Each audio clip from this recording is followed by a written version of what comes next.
Guimu mengeluarkan kekuatan ilahi beracunnya dan terlihat aura gelap menyelimuti tubuhnya, lalu part 5 pun selesai.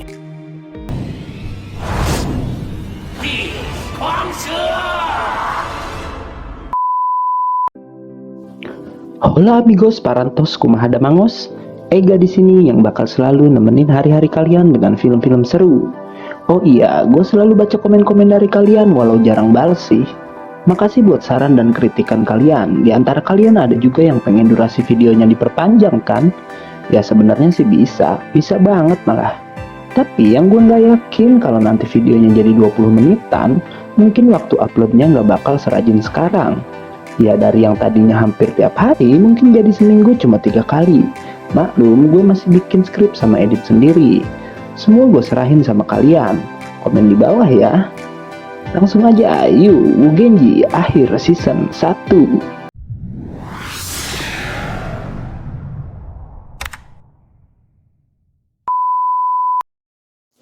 Wugeng langsung diserang oleh kekuatan ular dari Guimu. Bahkan dengan rune langka miliknya pun Wugeng tak bisa lepas dari lilitan ular tersebut.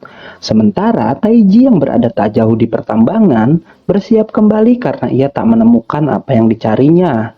Tapi sebelum pergi tiba-tiba saja ia merasakan sesuatu yang sedang terjadi di tambang utara. Benar perasaan Taiji karena tak lama kakek Wugeng datang dan berniat menolong cucunya tersebut. Dengan kekuatannya, kakek Wugeng dengan mudah mengeluarkan semua racun dari tubuh Wugeng. Wugeng bertanya kenapa kakeknya datang terlambat dan si kakek menjawab kalau ia ada urusan lain tapi menyelamatkan Wugeng tetap menjadi tujuan utamanya. Kakek Wugeng meminta cucunya untuk menyerahkan orang-orang jahat itu kepadanya dan langsung menghampiri Guimu dan berbincang dengannya. Di sana terbongkar kalau dulu kakek Wugeng seorang sage terhebat, bahkan sampai-sampai si Guimu memanggilnya dengan sebutan master. Dan ternyata alasan pemberontakan kakek Wugeng karena ia bilang dewa dan manusia mempunyai hak untuk bebas yang sama. Dan ia juga bilang jika di bawah pimpinan Tian para dewa jadi semakin jelek. Guimu bertanya apa hubungannya dengan Wugeng. Si kakek menjawab bahwa Wugeng adalah cucunya. Setelah itu kakek Wugeng menyuruhnya untuk kabur sementara dia akan melawan Guimu dan yang lainnya. Wugeng menuruti perintah kakeknya untuk kabur dari sana. Lalu si kakek langsung menghajar Guimu sampai terpental ke dalam tambang. Jikiao berkata dia akan mengejar Wugeng sementara Li Jing diminta untuk membantu Guimu. Terjadi pertarungan di dalam tambang.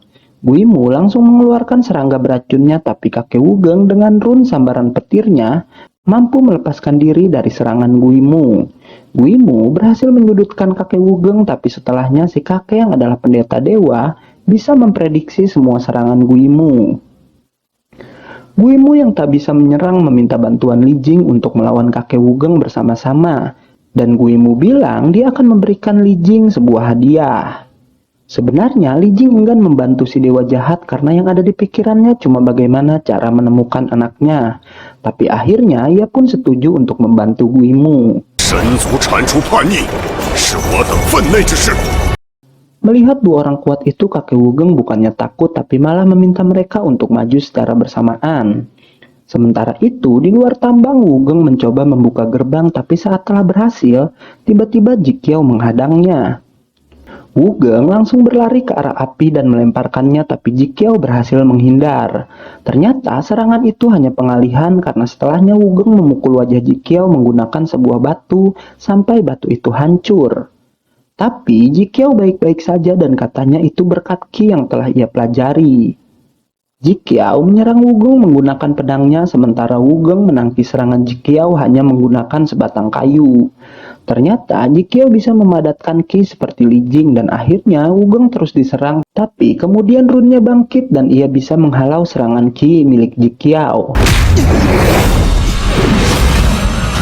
Tapi kemudian Jikiao bisa mematahkan kayu Wugeng dan berhasil memukul perutnya hingga Wugeng terpental. Jikiao menyayangkan pengkhianatan Wugeng karena dengan kecerdasannya ia bisa saja diangkat menjadi penasehat Jikiao.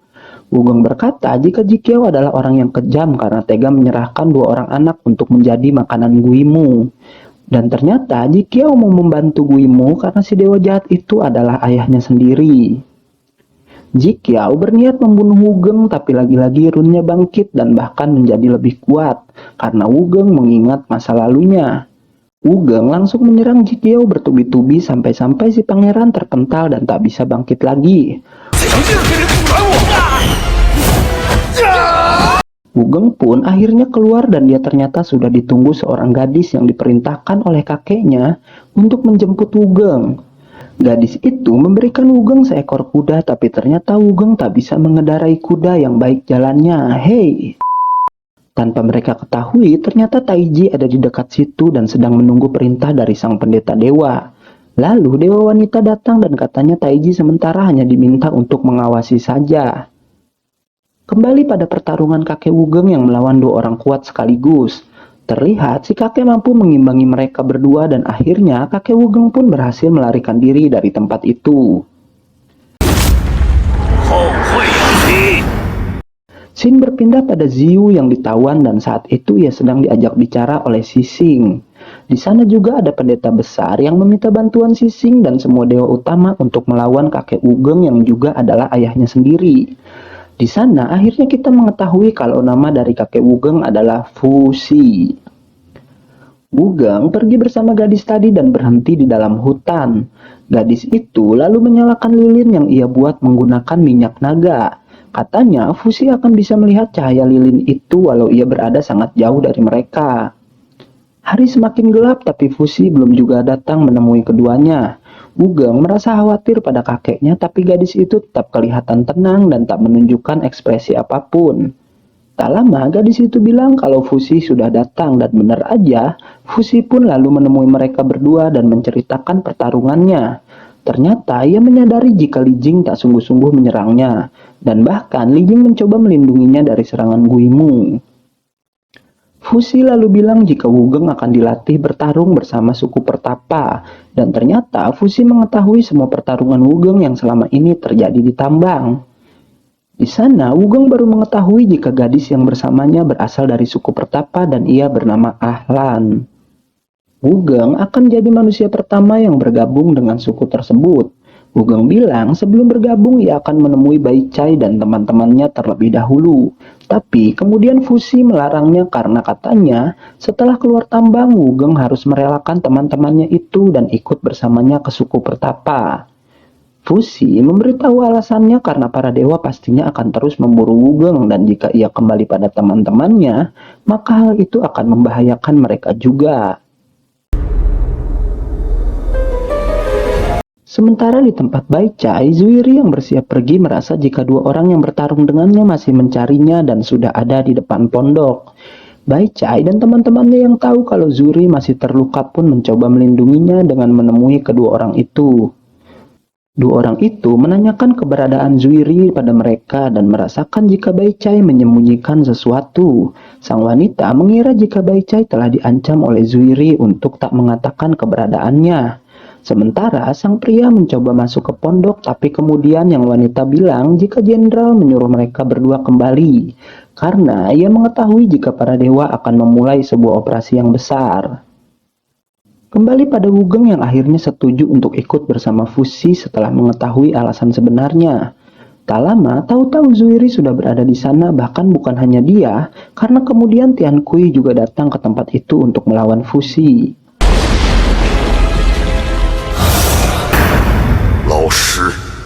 Fuxi langsung menyerang kedua dewa itu tapi serangannya mampu ditahan.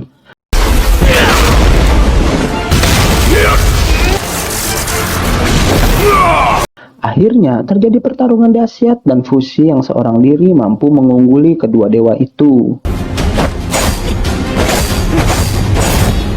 Ahlan lalu ikut membantu dan mengeluarkan kekuatan kupu-kupunya menyerang kedua dewa tersebut. Saat Tian Kui dan Zuiri teralihkan oleh serangan Ahlan, Fuxi melepaskan kekuatan run petirnya, tapi kemudian Sising pun datang ke tempat itu. Sising yang emang hobi bertarung sangat senang bertemu lawan kuat dan langsung menyerang Fuxi. Tapi ia dihalangi oleh Ahlan membuat Sising marah dan mengalihkan serangannya pada Ahlan. Dengan kekuatan kupu-kupunya, Ahlan berhasil menghalau serigala-serigala milik Sising. Tak hanya Ahlan, Wugeng pun diserang oleh serigala sising, tapi ternyata Ahlan menaruh 2 kupu-kupu di pundak Wugeng untuk melindunginya. Ahlan berkata jika jumlah kupu-kupunya telah berkurang dan akhirnya ia berhasil terkena serangan dari serigala sising.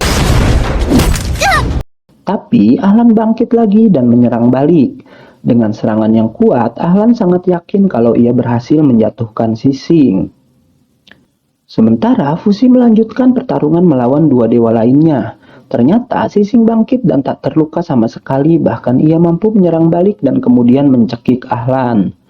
Melihat itu, Wugeng pun mencoba membantu dan menyerang sising menggunakan runnya, tapi tentu sising lebih kuat dan mampu membuat Wugeng terhempas. Fusi pun turun untuk membantu mereka, tapi kemudian ia dan Ahlan malah dikepung oleh ketiga dewa. Tak lama, ketiga dewa utama lainnya datang dan mengepung Fusi juga. Fusi dan Ahlan menciptakan segel untuk menghalau serangan para dewa.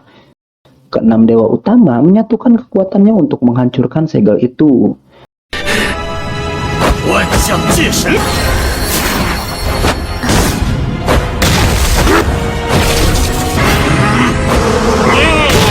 Keenam dewa akhirnya berhasil menghancurkan segel, tapi Fusi, Ahlan, bahkan Wugeng lenyap dari tempat tersebut.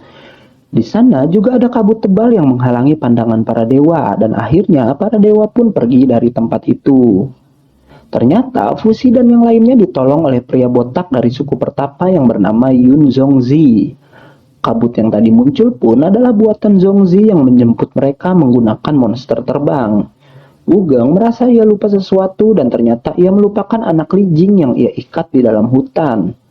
Saat Wugeng melewati hutan itu, dia pun berhenti sejenak untuk melepaskan anak Li Jing dan kemudian melanjutkan perjalanan menuju tempat suku pertapa. Pagi harinya, Wugeng telah sampai di suku pertapa dan season 1 pun selesai.